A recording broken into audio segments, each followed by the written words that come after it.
We're going to continue with the one and only Ivan. This will be part 4. Let's see. We left off, we learned about Stella and how she used to be with a famous circus till she hurt her foot doing a trick. And she started limping. And the circus sold her then to Mac. And she still limps and her foot still bothers her. Sometimes it gets all swollen and infected. And we learned more about Bob, the little dog, who, when he was a puppy, him and his brothers and sisters were thrown out of a car onto the freeway, and he was lucky enough to roll off into a ditch. And he managed to find his way to the Big Top Mall and Video Arcade and to Ivan's domain. He snuck in with that little hole in the side of his domain, the little hole in the glass, and he slept on Ivan's tummy. And and that Ivan is an artist, and Mac gives him a new crayon and pieces of paper every day, and he draws pictures, and they sell them at the in the gift shop.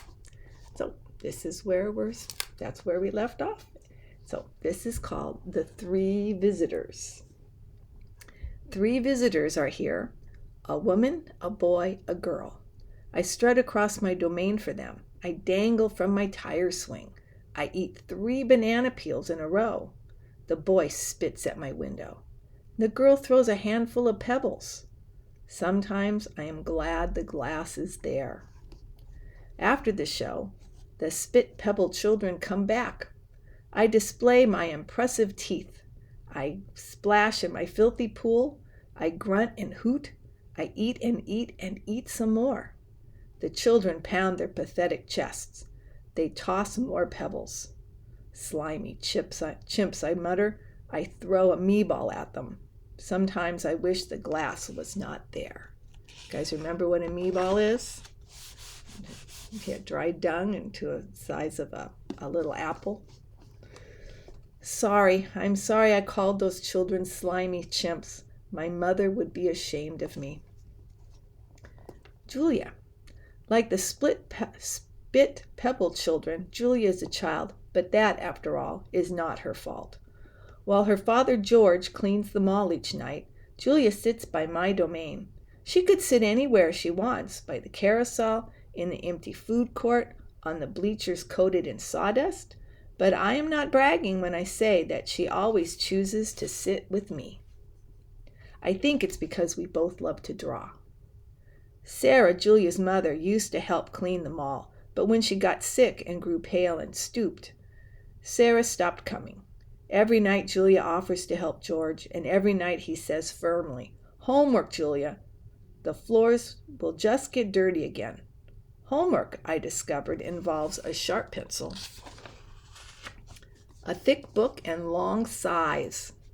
I enjoy chewing pencils, and I'm sure I could excel at homework. Sometimes Julia dozes off, and sometimes she reads her books, but mostly she draws pictures and talks about her day. I don't know why people talk to me, but they often do. Perhaps it's because they think I can't understand them, or perhaps it's because I can't talk back. Julia likes science and art. She doesn't like Lilia Burpee, who teases her because her clothes are old, but she does like Deshaw Williams, who teases her too, but in a nice way, and she would like to be a famous artist when she grows up.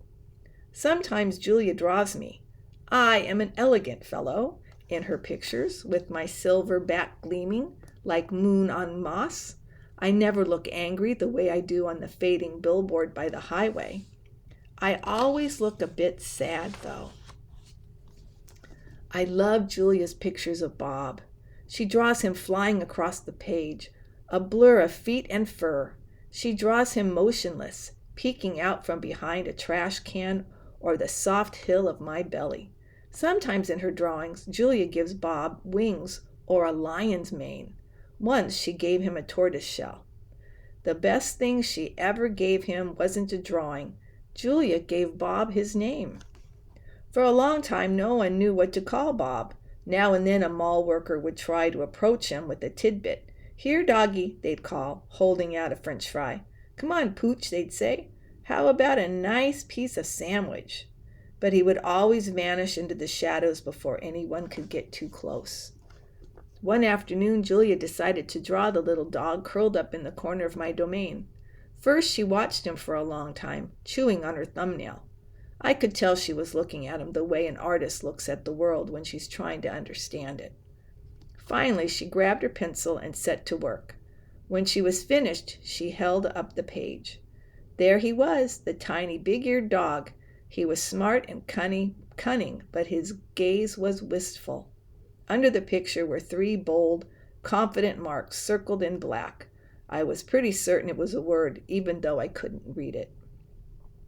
Julia's father peered over her shoulder. "That's him exactly," he said, nodding. He pointed to the circle marks. "I didn't realize his name was Bob," he said. "Me neither," said Julia. She smiled. "I had to draw him first." Oh, here's a picture of Julia. And you can see Bob. Bob's right here. He's really little. Bob will not let humans touch him. He says their scents upset his stomach. But every now and then I see him sitting at Julia's feet. Her fingers move gently just behind his right ear. Usually Mac leaves after the last show, but tonight he is in his office working late. When he does, he stops by my domain and stares at me for a long time while he drinks from his brown bottle. George joins him, broom in hand, and Mac says the things he always says. "How about that game last night? And business has been slow, but it's getting better, you'll see. And don't forget to empty the trash." Matt glances over at the picture Julia is drawing. "What are you making?" he asks.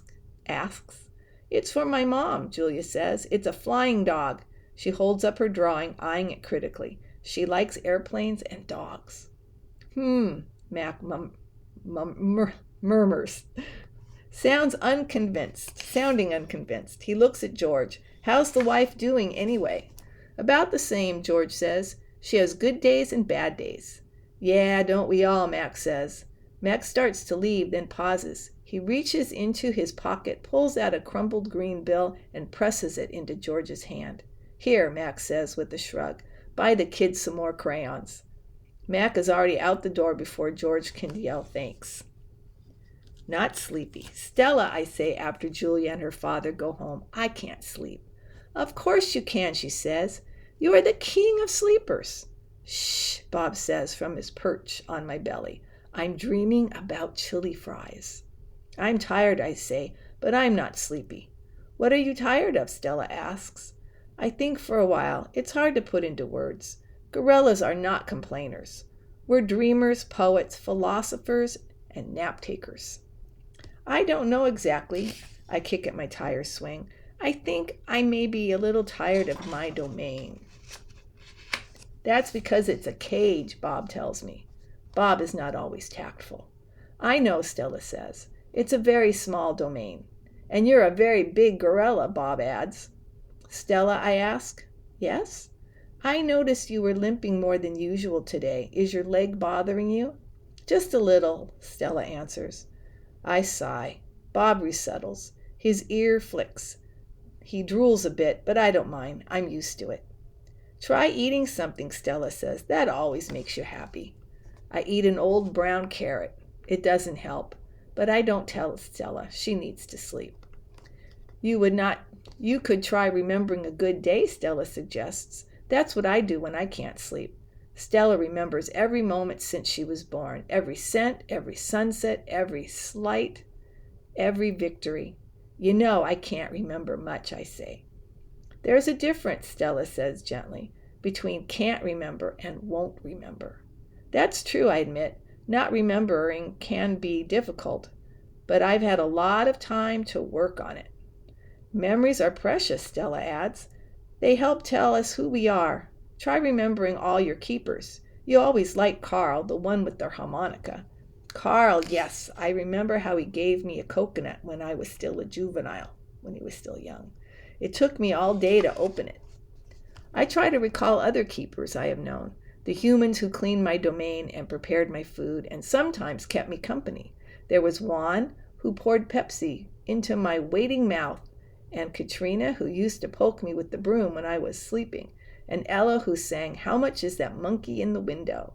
with a sad smile while she scrubbed my water bowl. And there was Gerald, who once bought me a box of fat, sweet strawberries. Gerald was my favorite keeper. I haven't had a real keeper in a long time. Max says he doesn't have the money to pay for an ape babysitter. These days, George cleans my cage and Mac is the one who feeds me. When I think about all the people who have taken care of me, mostly it's Mac. I recall day in and day out, year after year, Mac who brought me and raised me and says I'm no longer cute, as if silverbacks could ever be cute. Moonlight falls on the frozen carousel, on the silent popcorn stand, on the stall of leather belts that smelled like long-gone cows. The heavy work of Stella's breathing sounds like the wind in the trees, and I wait for sleep to find me. I think we will end there, and we will take up again, the one and only Ivan.